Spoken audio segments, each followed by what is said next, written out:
एक दिन एक मेढकों की टोली जंगल के रास्ते से जा रहा था। जाते जाते अचानक दो मेढक एक गहरे गड्ढे में गिर गया। जब दूसरे मेढकों ने देखा कि गड्ढा बहुत गहरा है तो ऊपर खड़े सभी मेढक चिल्लाने लगे कि तुम दोनों अब इस गड्ढे से बाहर नहीं निकल सकते, गड्ढा बहुत गहरा है, तुम दोनों इसमें से निकलने की उम्मीद छोड़ दो। उन दोनों मेढकों ने शायद ऊपर खड़े मेढकों की बात नहीं सुन पाई और गड्ढे में से निकलने के लिए लगातार प्रयास करते रहे। बाहर खड़े मेढक लगातार कहते रहे, तुम दोनों को हार मान लेनी चाहिए, तुम दोनों नहीं निकल सकते। गड्ढे में गिरे दोनों मेढकों में से एक मेढक ने ऊपर खड़े मेढकों की बात सुन ली और उछलना छोड़कर वे निराश होकर एक कोने में बैठ गया।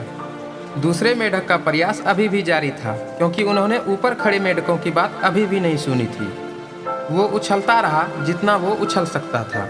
बाहर खड़े सभी मेढक लगातार कह रहे थे कि तुम्हें भी हार मान लेनी चाहिए, पर वो मेढक शायद उनकी बात नहीं सुन पा रहा था। वो लगातार उछलता रहा और काफी कोशिशों के बाद वो बाहर आ गया। दूसरे मेढक ने कहा, क्या तुमने हमारी बात नहीं सुनी?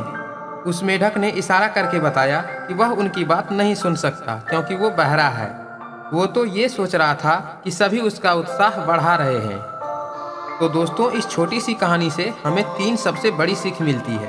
पहला, कि जब हम बोलते हैं तो उनका प्रभाव लोगों पर पड़ता है, इसलिए हमेशा सकारात्मक बोलें। दूसरा, कि लोग चाहे जो भी कहे, आप अपने आप पर पूरा विश्वास रखें और हमेशा सकारात्मक सोचें। और तीसरा, कि हमें अपनी ज़िंदगी में कभी कभी बहरा भी बनना पड़ता है।